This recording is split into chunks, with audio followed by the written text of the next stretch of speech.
If you're fascinated by those big scientific debates, well, get ready. We're looking at a huge reversal today. For decades, one of the hottest topics in paleontology wasn't some bizarre new creature, but a supposed teenager. We're diving into the Nanotyrannus story. Right, and the core question, really, was simple. Is Nanotyrannus its own distinct species, or is it just a young T-Rex? And the thing that finally started to settle it after, 30 years of back and forth, it comes down to this amazing fossil find. The dueling dinosaurs, discovered way back in 2006. Exactly. Okay, so our mission for this deep dive, unpack the 2025 research that basically validates Nanotyrannus. And it all hinges on analyzing the Tyrannosaur specimen from that fossil, the one called Bloody Mary. That's the one. NCSM 40,000. Its preservation was just extraordinary. And it's forcing a total rethink of the late Cretaceous ecosystem. Before we get to Bloody Mary, let's set the scene a bit. This idea of a smaller tyrant wasn't totally new, was it? No, not at all. The original skull, CMNH 7541, goes back to the 40s. The name Nanotyrannus was coined in 88 based on it. But for years, most scientists kind of dismissed it. They looked at specimens like Jane, Another famous one, and argued they were just awkward teenage T-Rex going through a massive growth spurt found in Hell Creek, late Cretaceous North America. And that skepticism wasn't unreasonable, you know? Tyrannosaurs did change a lot as they grew, but we needed better ways to tell age. That's where Bloody Mary comes in. The preservation allowed for detailed osteohistology. Okay, osteohistology, looking at the bone microstructure, like tree rings. Precisely. Counting the growth rings, or Elg's lines of arrested growth. Plus, looking at bone fusion, especially in the spine. Ah, the fusion data. What did that specifically show? Because I know age estimates from just eld eggs can sometimes be debated. Well, the clincher was the combination. The eggs suggested an age around 20 years.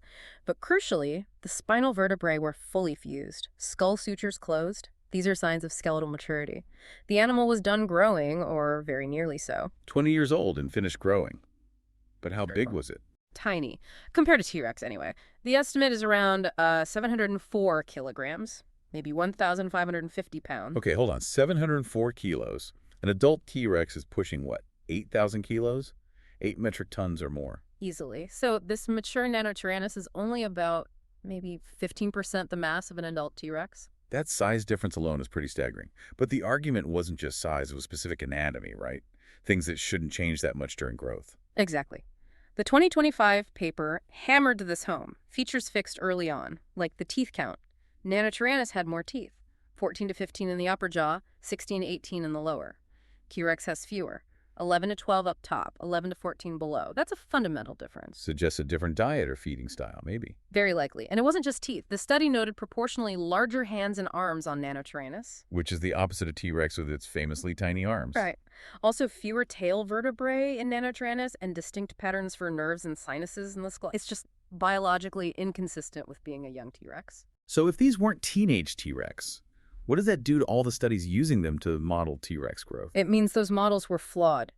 Deeply flawed. Like you said, averaging two different animals. You can't model T-Rex growth using Nanotyrannus specimens. It skewed the whole picture. Okay, so the ecological implications are huge then.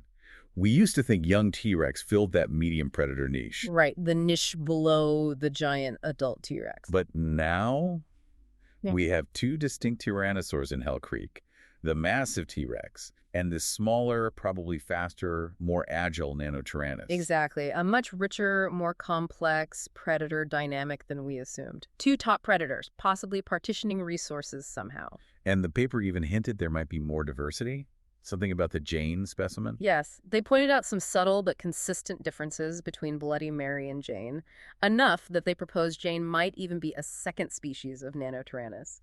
They suggested the name Nanotyrannus lithius for Jane. Wow, so potentially even more Tyrannosaur species packed into that one ecosystem. It certainly opens the door to that possibility. Needs more work, of course, but it's intriguing. So here's the takeaway for you listening.